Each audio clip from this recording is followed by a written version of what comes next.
Good morning, everyone. Thank you for being here today on this for this press conference on the proposed Proposition 6, a constitutional amendment that would create a $2 billion water revolving loan fund to build projects that are in our state water plan. We are a group of very diverse folks from across the political spectrum, urban and rural, Republicans, Democrats, Libertarians, Greens, and Independents. And we come at this from those very differing perspectives. I'm going to let each speaker introduce themselves and give a brief statement. And so we'll get going. Thank you very much. Good morning. I'm Michelle Gagnes. I'm Vice President of Neighbors for Neighbors. The mission of Neighbors for Neighbors is to protect the natural resources of Lee and Bastrop counties. The mission of hardworking rural Texans who put food on your table or who just don't want to live in cities is to make a living and to have a drink of water just like everyone else. Remember the old cliche, water flows toward money when you vote on Prop 6. A $2 billion slush fund designed to grow to $30 billion of easy money means the beginning of the end for rural Texas. We work to protect and conserve the precious natural resource of the Simsboro Aquifer under our counties. Big money, special interest money, wants to flow that aquifer away from us and into their wallets using your money. A who's who of Texas politicians are carrying our water literally for the special interest that we call the insane growth lobby. First, it was Prop 2 in 2011, the totally unused $6 billion evergreen water bank that was to be our savior. Now they demand the cash cow of Prop 6 to make Prop 2 work. Our aquifer has been called out as the place to go for water by every politician across party lines in Texas. They're controlled by the growth lobby. They have all bellied up to the trough of our grandchildren's future with the belief that water transfers from one part of the state to another will solve all of our drought problems. We have news for them. Robbing Peter to pay Paul is not foolproof. The Simsboro Aquifer and the rich farmland of East Texas or any of the 25 rural targets for the disastrous called reservoirs are always on the tips of their tongues and all they see are dollar signs. From groundwater transfers via pipeline to reservoirs that pipe what's left after evaporation to cities, insane growth will consume rural Texas, its water, its land, and its livelihood. And Prop 6 will make it happen, or they will simply come back in a few years and scare you for some more money. Conservation and other sensible water projects are needed, but make no mistake, special interests are not interested in conservation. They will be in control of Texas water if we give them $8 billion of revolving credit, and they will take us down a road of no return. We do not, and Texans should not, support Prop 6 to feed this nonsense. And if they want our water, we respectfully quote the Texans at the first battle of the Texas Revolution. Come and take it. Rural Texas asks for your vote no on Prop 6. Help stop turning rural water into somebody else's money. Urban Texans and rural Texans alike will pay the tab for this game of winners and losers. Thank you. Thank you. Again, I'm Bill Bunch. I'm Executive Director of the Save Our Springs Alliance. We've been working for over 20 years to protect the Edwards Aquifer and the water resources of Central Texas. Our board voted unanimously with one abstention to come out publicly and strongly against Proposition 6 for the simple reason that this is offering the voters a panic button and a mirage to move towards a future of more water waste and away from a future that is really our only safe and affordable future, and that's one of water efficiency, innovation, and reuse. Proposition 6 is intended to fund the state water plan, which the Water Development Board lays out over $53 billion of projects. Almost all of those are big ticket reservoirs and pipelines designed to deliver rural water into our growing cities. But that's just the first bit of the money. There's another $200 billion that would be required to treat the water and then treat the wastewater that was generated after that. The Proposition 6 is the first step into this enormously expensive future that rests upon the idea that money can make it rain, and it simply cannot. As we face a hotter and drier future, as we recognize that our water resources are in fact limited.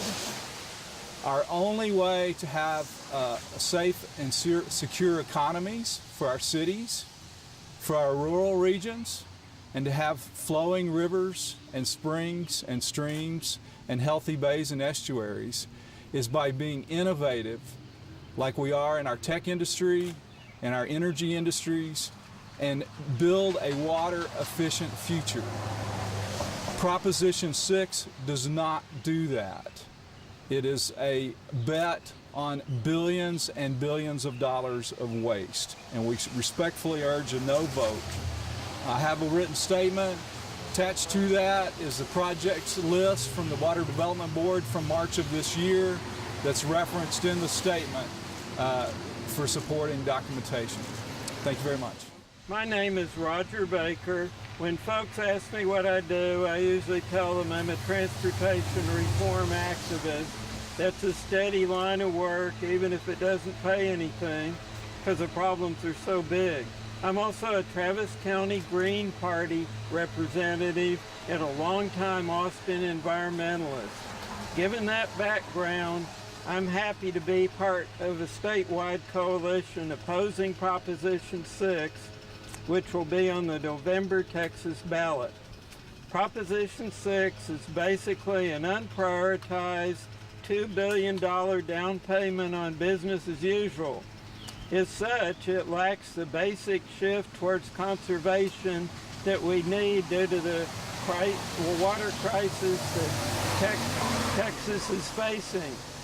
As an issue, water has become like an 800-pound gorilla, a factor that needs to become central to public policy in Texas. Water policy should be a top concern for all Texans, but Proposition 6 is clearly not an intelligent response. I believe that independent Texans deserves credit for putting out a long, scholarly, detailed analysis of the shortcomings of Proposition 6. We need to reject business as usual and face up to the fact that Texas is being seriously affected by climate change. Our Austin region is clearly facing a water crisis, with Austin's Highland Lake reservoirs only a 1/3 full. The only smart way to deal with a threat of this magnitude is by focusing on conservation rather than costly deals to move water around. As a trend, the urban and suburban areas of Texas are trying to take water from the rural areas through overpumping and the right to capture law. But groundwater and surface water are actually the same water. That means that Texas right of capture law badly needs to be reformed to eliminate water hustling by those who want to pump rural aquifers dry to provide water to subsidize our water addictive suburban sprawl growth.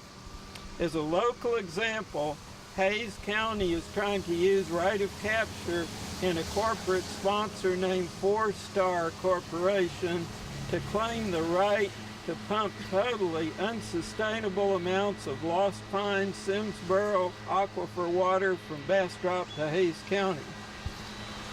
Here in Austin, transportation planning is governed by federally sanctioned compo transportation planners who actually vote on the future population and its distribution. They want to quadruple the Hays County population, adding 500,000 there, plus almost double the Austin area population to nearly 4 million in this region. These same plans are completely blind to water constraints on growth. This amounts to bad transportation planning on top of bad water planning. The need to combine wise transportation planning with wise water planning should be evident. Thank you. Texans for Accountable Government is interested in transparent, decentralized, and accountable government. Our broad coalition here today is trying to encourage Texas voters to nix Prop 6 on Election Day. Whether you're an environmentalist or a member of the Tea Party, Texans should vote no on this state-controlled water resource boondoggle. Considering the instability of the U.S. economy, the last thing that Texas should be doing is spending our rainy day fund. There are a number of core functions of government, and these core functions ought to be financed through the budget and the legislature rather than bonds and voters. Hello, I'm Lene Lovejoy from the Hayes Constitutional Republicans, and Lene is spelled L-E-N-E-E, and my last name Lovejoy, L-O-V-E-J-O-Y. I'm here today because the Hayes Constitutional Republicans strongly oppose Proposition 6. The first reason, an important reason, is Prop 6 puts far too much power into the hands of just 3 people. This is a sure formula for cronyism and corruption, so Texans need to know that. The Prop 6 is dishonest about this because there's nothing in the language of Prop 6 that tells us that the makeup of and the structure of the Texas Water Development Board was changed, and now it is just 3 members. Voters need to know that a yes vote on Prop 6 is a vote to turn control over this $2 billion from the Rainy Day Fund and the critical state water development over to just 3 people. This is really important. If you do not want to be controlled by 3 politicians and their cronies, then you need to vote no on Proposition 6. The same people who are telling us to vote yes on Proposition 6 are the ones who stand to make money, a lot of money, if this passes. Texans, please don't be fooled by this. We are told that we will suffer from the drought if we do not pass Proposition 6, that critical water projects will only get done by passing Proposition 6. This is a lie. Just 2 years ago, in 2011, $6 billion in additional water funding resources were approved in Texas. This funding is still available. More money will be made available for critical water projects. The fact is that critical Texas water projects will get done, with or without Prop 6. And Texans need to know that.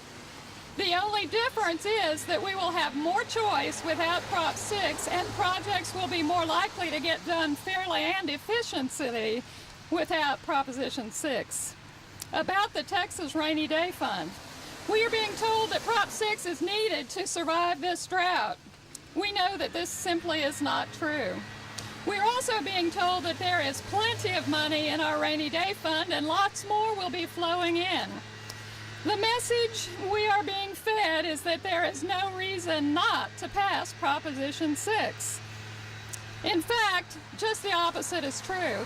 The fact that there is money in the Rainy Day Fund is not a reason to vote for Proposition 6. In fact, it's a very good reason, another very good reason to vote no on Proposition 6. Read between the lines, Texas. Don't be fooled. There is no reason to vote yes on Proposition 6, and there are some very good reasons to vote no. A no vote on Proposition 6 will help ensure that critical water projects get funded and built the right way, with proper input from all of us and from those we elect to represent us locally and in the Texas legislature. Prop 6 would give permission to 3 political appointees to steal both our tax money and our water.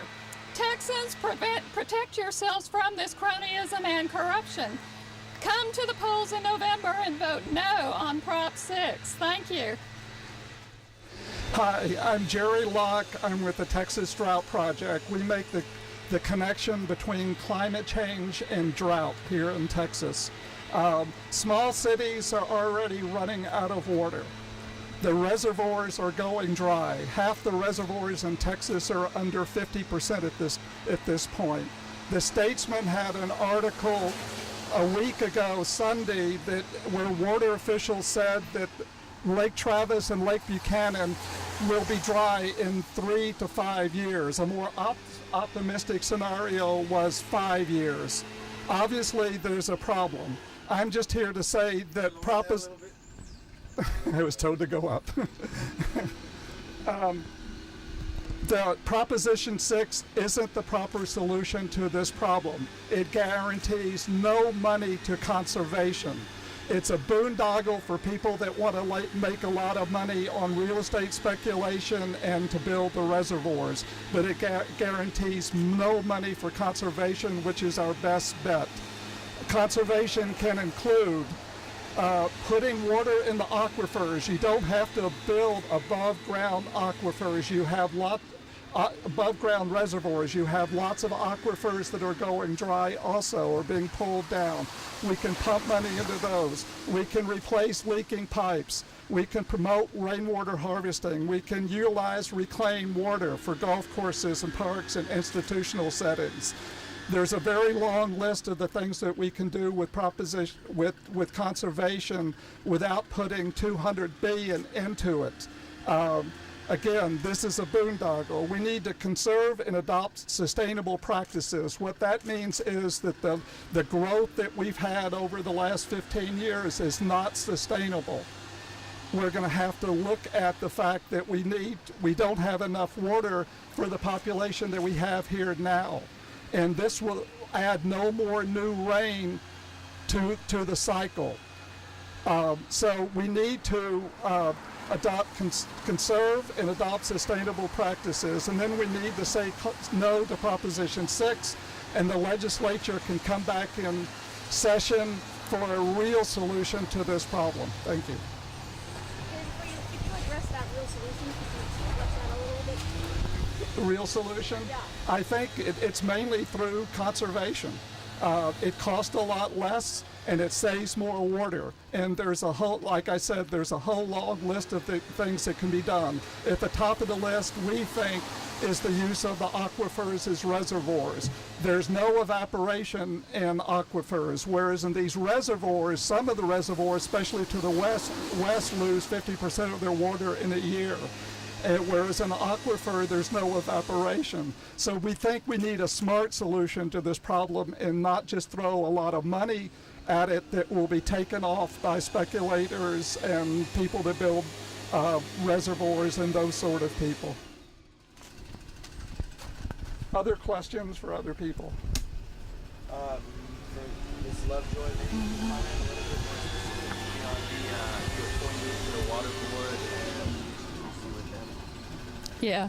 I think it really doesn't matter who those appointees would be. I think it's the fact that when you put $2 billion and the ability to control the next 50 years of private land development in Texas in the hands of 3 people, it's just too much temptation for 3 people. So what I would propose is that we have more eyes on it, more people distributing that power, and I do think that our locally elected officials and our representatives who we send to the Texas House, as well as our senators in the Texas House, that they need to be more involved. I just don't see it in the hands of 3 people. I think that's wrong. I think it's an opportunity for the money to be squandered without the problem being solved. It's not a good government, and I don't think that's what we want here in Texas. And it says it, but it says in such a way that it's not guaranteed. The money for the reservoirs, the other money is guaranteed, but money for conservation, if they can get around to it, and there's no, the 3 people that will make this decision, they're not so much into conservation, so there's a very good chance that there won't be 20% and it could be a lot less than that. If they had been serious about conservation, they would have made it mandatory, and they didn't. Other questions for others?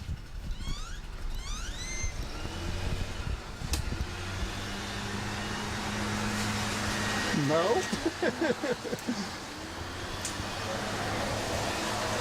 I hope people picked up on what Bill said about the $200 billion. I hadn't heard that figure, and I think it's the beginning of a process that could involve a lot of money, way beyond $2 billion.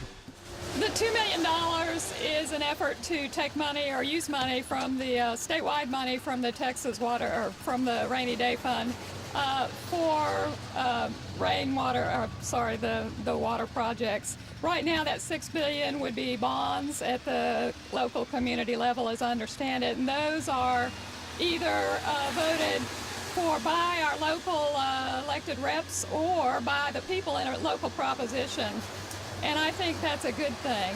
What this $2 billion and the money that comes after it, it restructures it so that statewide tax money is going to be allocated, and the decision would be by those three people as to which projects would get that. And I think that's a problem. I think that we need to, we need to possibly tap the rainy day fund, but I think that we need to have others involved in the decision of which projects get that money and when that happens. And I don't think the Water Development Board, which is now going to be three people, is the right group. Even if they put a few more people back on it, I don't think it would be the right group. I think our elected reps, I think we need to be sure that each community is represented.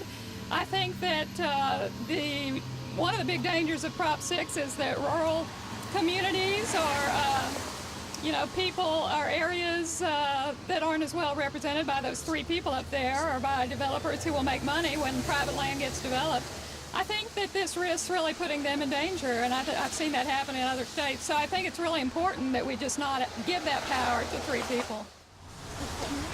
Well, the issues intersect, but I wouldn't say that the Supreme Court decision in the Day case, I believe is what you're referring to, necessarily tells us we should or shouldn't be funding, pipelines and reservoirs from, in rural areas into the city.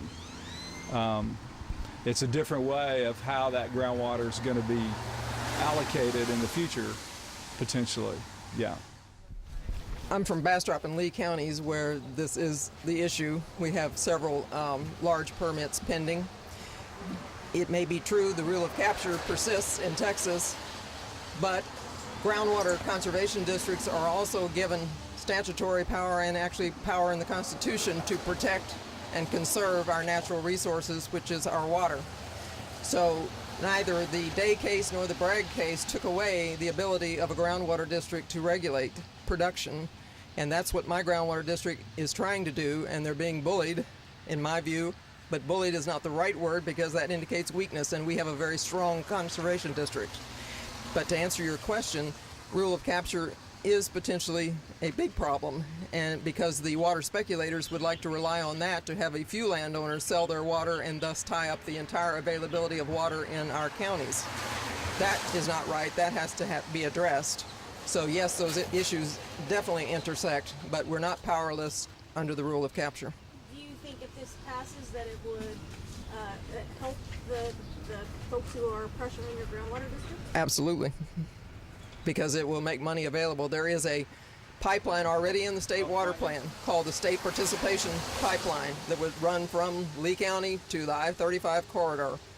It requires a governmental entity to access that money. Hays County has signed a contract with 4-Star Real Estate Group for 45,000 acre-feet a year of water. Lost Pines Groundwater Conservation District has permitted 4-Star for 12,000 feet. They reduced their application. Hays has signed up with 4-Star to bully our district, they hope, into giving the full 45,000. Right now, Hays County has obligated itself to pay $5 million to reserve that water. 4-Star doesn't have a right to sell them that water, but they can pay taxpayer money from Hays County to reserve that water. Makes no sense. Hays County doesn't need that water now. They have no way to accept it. They have no way to deliver it. They have no customers. They have no CNN. They have nothing. But this is a ploy to put a contract on the table to give 4-Star leverage against our groundwater district. And we've got a strong district, so stay tuned. When Greg Mazzaros gave the drought briefing that Marty Toohey wrote about, if you go back and watch that video online on the city website, he slips up and says that the city of Austin is negotiating to buy water. And then he tells the council to be quiet because he doesn't want to mess with the interfere with the negotiations. Nobody's picked up on that. I mean, to my knowledge, the council has not authorized the water utility to negotiate. We need to know what that is, but most likely it's groundwater being piped from rural communities that the city of Austin is negotiating on, secretly. And those are the types of projects that this proposition would fund and bankroll, either provide direct financing or provide insurance on loans to finance those projects. I wanted to say just one thing, just for information. There's a Dr. Hansen. He was the director of the Goddard Institute for Space Studies, the most prominent climatologist in the world.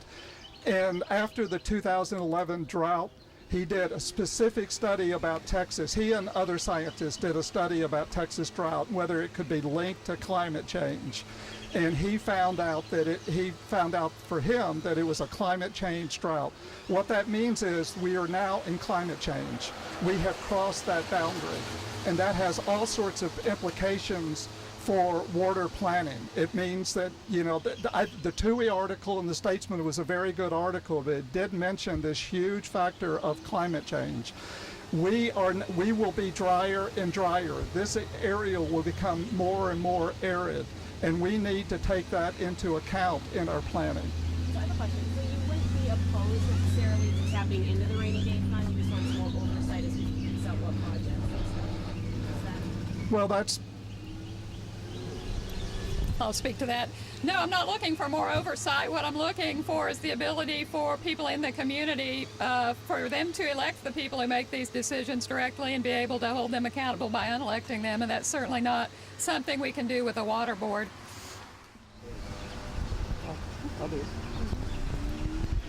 Well, the rainy day fund is there for a revenue shortfall, so funding of it is considered essential in Texas. That's what we've kept it for. It is well funded now. It is funded with severance tax from oil and gas production. That is a very cyclical industry. Our comptroller has been wrong many times in her predictions of just how many percentage points increase every year of what will go into that fund. It's now being targeted, as I understand from the last special session, it's going to be targeted in the next ballot cycle in 2014. Some of that money is going to be skimmed off the top to fund road infrastructure.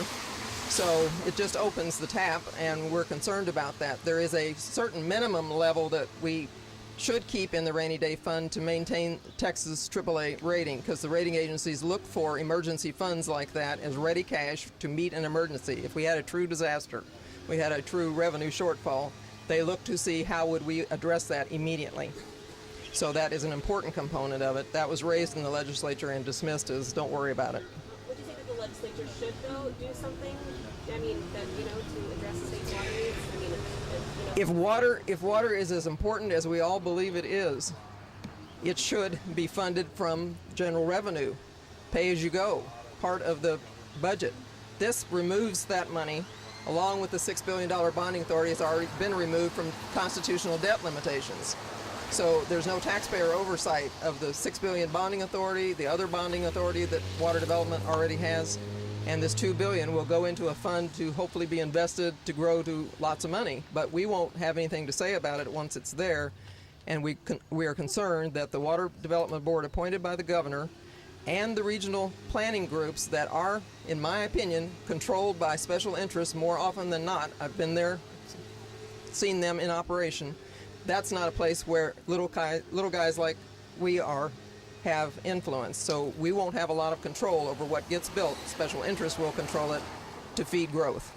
are you happy, though, that the legislature gave voters the option to vote yes or no? They had to in order to get it off debt limitations, to get it out of what would otherwise be governed by the state constitutional debt limitations. They have to do a constitutional amendment to allow that to be dedicated outside general revenues. So it wasn't their choice, it was necessity if they wanted to do it the way they wanted to do it.